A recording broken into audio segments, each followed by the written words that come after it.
Today, the new idea that's being discussed is the repatriation of money from abroad, from corporate America. The tax rate normally, of course, for corporations is 35%, but they'd like to bring the money back at 5.25% and hence pay much, much less taxes. What does that mean? That, of course, eventually means we have to pay more taxes. The middle class has to pay more taxes. So who loves this idea? Of course, the Republicans do.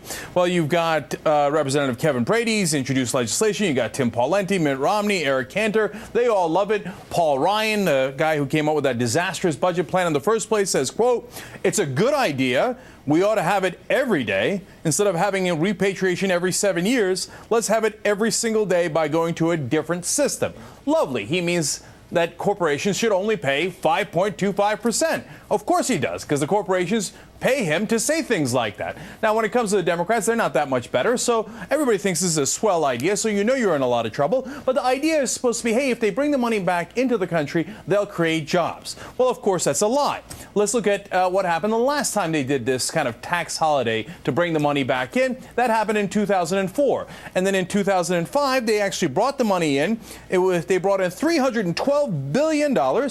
And look at that, 92% went straight to the shareholders, so they did not create jobs with it. It just went into their pockets. Okay, you say, hey, well, maybe it went into their pockets and they created jobs anyway. I'm glad you asked. Well, let's look at it. Well, you've got companies like Pfizer, for example, that repatriated $37 billion. And what they do, the very next year, they laid off 10,000 people. Merck repatriated $15.9 billion, laid off 7,000. Hewlett-Packard repatriated $14.5 billion. They laid off 14,500. Honeywell repatriated $2.7 billion, laid off 2,000 people. Ford repatriated $900 million. They laid off 30,000 people. Colgate-Palmolive, $800 million, brought back into the country. And what was our reward? They laid off 4,000 people.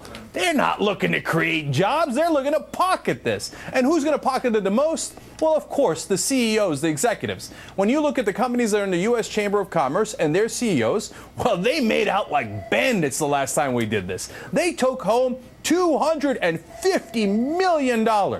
So, did you get any jobs? Hell no. Did they get paid? Hell yes. They loved it.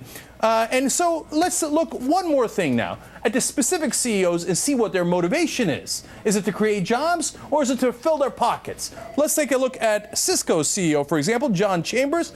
He only made $131 million by doing what? Buying back stock with the money that they brought in from outside the country. What happened? I thought you were going to create jobs. Instead, you pocketed it. And then you go down the list. Samuel Palmisano at IBM made $14.1 million. I'm sorry, $14.8. Kevin Rollins at Dell, $36 million. Jeffrey Immelt at GE, $6.9 million. So who got fat and rich off this? Corporate CEOs and the politicians that they fund, who took some of that money, a small amount of that money, and they use it for their re-election campaigns, et cetera, et cetera. Who got screwed? We did, as usual, the middle class, because we're going to have to pay higher taxes. Yeah.